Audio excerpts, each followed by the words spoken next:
સદગુરુ સનારામ બાપા સત્ય સનાતન પધારેલા હરિગુરુ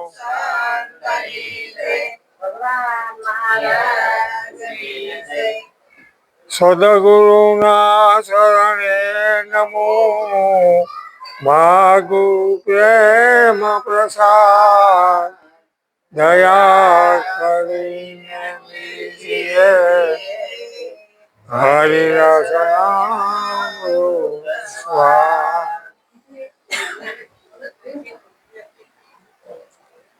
સંતો મહાપુરુષો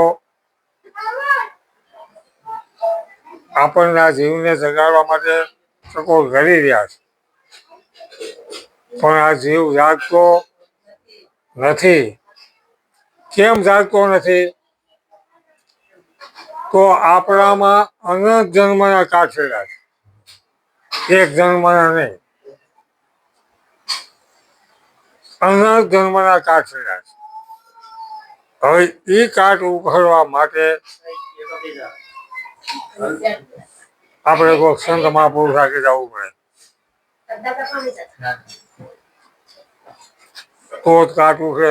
કાઠ ઉખડે એવા છે જપ કર, તપ કર, તીરથ કર, વ્રત કર, નિયમ કર, આ બધું કરવાથી એનું કંઈક પૂર્ણ ફળ મળે, પણ જન્મો જન્મના જે કાઠ હશે એ ઉખડે. સંતો મહાપુરુષો ઉખડીએ કે સવારામ બાપા કહે છે કે હાલ કરમથી તર છોડાવે છોડ અમારો પીર. તમારા જન્મો જન્મના જે સંચિત કર્મ છે એનો જથ્થો અંદર ભેગો થાય, સંચિત કર્મો, અને એ જથ્થાના હિસાબે આપણને જન્મવું અને મળવું, જન્મવું અને મળવું. જો એ જથ્થો જો બળી જાય તો જ આ જન્મ માટે નહીં. સંચિત કર્મો જથ્થો અંદર પીવો, જાણતા અને અજાણતા આની અંદર ભેગું થાય. અને સંચિત કર્મો જ્યારે જથ્થો ભેગો થાય ત્યારે પ્રારબ્ધ કર્મ એટલે શરીર મળે એને ભોગવવા માટે, બરોબર. પણ સંચિત કર્મો જથ્થો એમનો છે, એ કોઈ સંત મહાપુરુષ મળે અને જો એ જ્ઞાન અગ્નિ એને પ્રાપ્ત થાય તો એ જ્ઞાન અગ્નિમાં એ જથ્થો બધી ખાક થઈ જાય. એટલે સવારામ બાપા બોલ્યા કે હાલ કરમથી તરત છોડાવે છોડ અમારો પીર, પહોંચા દે બહુ દરિયા કે પીર. પણ એવા સંત મહાપુરુષ ક્યારે મળે? અટાણે તો બહુ સમજીને હાલ્યા જેવું. કેમ કે ગુરુના આફડા ફાટ્યા, જ્યાં જોવો ત્યાં ગુરુ. પણ સંતો મહાપુરુષો કહે પૂરા ગુરુ મળે ત્યાં શીશ ઝુકાવજો, જ્યાં ત્યાં શીશ ઝુકાવતા નહીં. અટાણે હમણાં ચાર મંગળા સુરતાના બોલ્યા, એ સવારામ બાપા બોલ્યા. સુરતાના ચાર મંગળ કેને બતાવ્યા? સવારામ બાપાએ કે પરણે શબદ ને સુરતાના સ્વયંવર ગુરુના દેશમાં. ક્યારે સ્વયંવર થાય? પૂરા ગુરુ મળે ત્યારે. કેમ? અત્યારે ગુરુવાર લોકો ખાલી સુરતાને માયરામાં બેહારે. ક્યાં બેહારે? ચાર મંગળ વર્તાવતા નથી. ચાર મંગળ જ્યારે વર્તે નહીં ત્યાં લગી અવિનાશી પદની ઓળખાણ થાય? કદાપી ન થાય.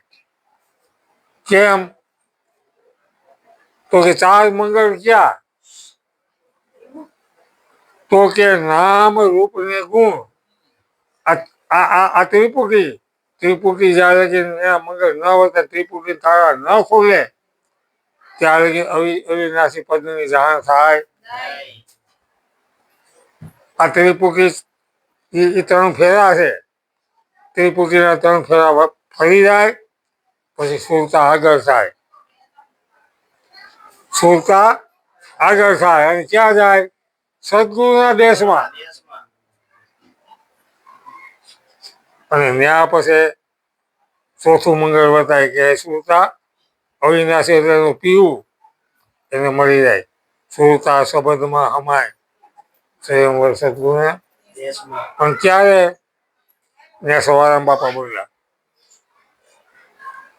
કે અવિચળ પુરુષને એમ વળી સુરતા સુહાગણના અમર મોર મસ્તક ધરી મંગળ વરતી એ ચાય સ્વયંવર સુરતા ચાર મંગળ વર્તે નામ રૂપ ને ગુણ. ચોથું પદ આ ચાર મંગળ જીવ ઈશ્વર ને. ચોથું પદ આ ચાર મંગળ વર્તે ત્યારે ખબર પડે ત્યારે સુરતા મૂળ વતનમાં નગર માયરામાં ખાલી બે ફાફા માર્યા કે ભાઈ આનું તમારે સ્મરણ કરવું પડશે, આનું ભજન કરવું પડશે, બરોબર. ત્યારે લગીને ફાફા પોતે પોતામાં હમાય પછી કાંઈ કરવું પડે. આવો સદગુરુનો ઉપદેશ, આવી સદગુરુની વાત છે. આ શાન છે. સવારામ બાપા એની નીચે બોલ્યા કે નિમકની પૂતળી જેમ નીરમાં પાણી ભેરી પાણી થાય મૂળ વતનમાં મળી ગઈ પોતે પોતામાં સ્વયંવર પોતે પોતામાં હમાઈ ગયા પછી ત્યાં કાંઈ રહેતું કેનું ભજન કરવું? ત્યાં ભજન કરવું પડે. ભજન ને છૂટી જાય. ભજન નહીં, તમારી સુરતા જે લક્ષ્યમાં લાગી ને લક્ષ્ય પણ છૂટી જાય. અભ્યાસ જાગ્યા પછી તમારો લક્ષ્ય પણ છૂટી જાય. અર્જુને જયારે મસવેદ કર્યું ને ત્યારે એનું લક્ષ્ય તો માછલીની આંખમાં. એને આંખ સિવાય કઈ દેખાતું પણ મસવેદ થઈ ગયું, આંખ માછલીની વિંધાઈ ગઈ પછી ત્યાં લક્ષ્ય પણ છૂટી ત્યાં લક્ષ્ય પણ રહે. કેમ ન રહે?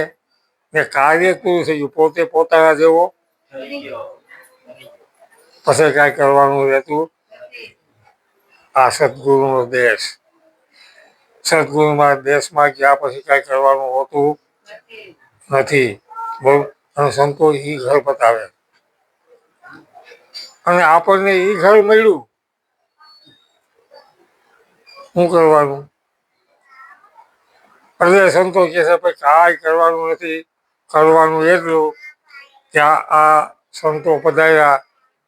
હવે એમાં કઈ રીતે આપણે રેણી વાણી વર્તન અને વિવેક કઈ રીતે રાખવો, બસ આટલું કરવાનું, બાકી કાંઈ કરવાનું. અને આપણે બેઠા છે આ બધા આનંદ આનંદ જ કરી છે ને આનંદ કરવાનો, બીજું શું કરવાનું? એટલે મનુષ્ય જન્મ મળ્યો તો એને સાર્થક કરી લ્યો. બીજું શું કરવાનું છે? કે ધરાપીઠ કરવાની? એમાંથી તો આ જીવ ભટકતો ભટકતો માંડ માંડ મનુષ્ય અવસર મળ્યો. માંડ માંડ મળ્યો. મળવાનો પણ નથી. આપણને પાછો મનુષ્ય અવસર મળશે, મળવાનો નથી. માંડ માંડ મળ્યો તો આ અવસરને માણી ન લેવાય. માણી લો. સંતો એવું કે આવશે ફરીને હાથમાં આવે. એટલે માણવાનું એટલું છે અને જાણવાનું પણ એટલું છે કે હું કોણ છું. આપણે બધાને જાણી છીએ ને, આપણે આપણને જાણી છીએ કે હું કોણ છું. આપણે આપણને જાણતા આપણને જયારે કે જાણીને ત્યારે આપણો ફેરો ખાલી. એટલે સંતો કે છે આવ્યો પણ જાણ્યો નહીં આ મનુષ્ય દેહનો મરમ છે રોગને કારણે હે મનવા તે કોટિક બાંધા મનુષ્ય જન્મનો મર્મ આપણે જાણતા નથી અને આપણે બધાને જાણી છીએ પણ આપણે આપણને જાણતા એક એક વસ્તુને જાણી છીએ પણ આપણને આપણે જાણ્યા વગર આપણો ફેરો ખાલી જન્મવું અને મરવું જન્મવું અને મરવું જ્યાં લગીન પોતાની ખબર નહીં પડે ત્યાં લગીન આપણો જન્મ મરણ કદાપી મટે નહીં બરોબર એ ફેરો મટાડવા માટે અર્જુનને ભગવાન કહે છે કે એ અર્જુન એવા કોઈ તત્વવેતા મહાપુરુષને શરણે જા જેથી હું કોણ અને હરિ કોણ એને તને ખબર પડે તેથી તારો ફેરો મટી જાય પણ એવું આપણે વિચારતા અને આપણે દોડાદોડીમાં થાકી ગયા છતાં હરિ હાથમાં આવ્યો અને જો દોડાદોડીમાં હરિ મળી જતો હોય તો દ્વારકાની અંદર ઓલા બ્રાહ્મણો એના સાનિધ્યમાં રાજકી રહે એને મળી જવું જોઈએ કેમ ન મળ્યો પેઢી વહી ગઈ એની છતાં એને મળ્યો નહીં અને આપણે એક વખત દ્વારકા જતી અમે ભગવાનના દર્શન કરીએ ભગવાનના દર્શન કર્યા વગર એની મૂર્તિના ભગવાનના દર્શન થઈએ તો થોડો પાર ન થઈ જાય મૂર્તિના દર્શન કર્યા ભગવાનના દર્શન થાય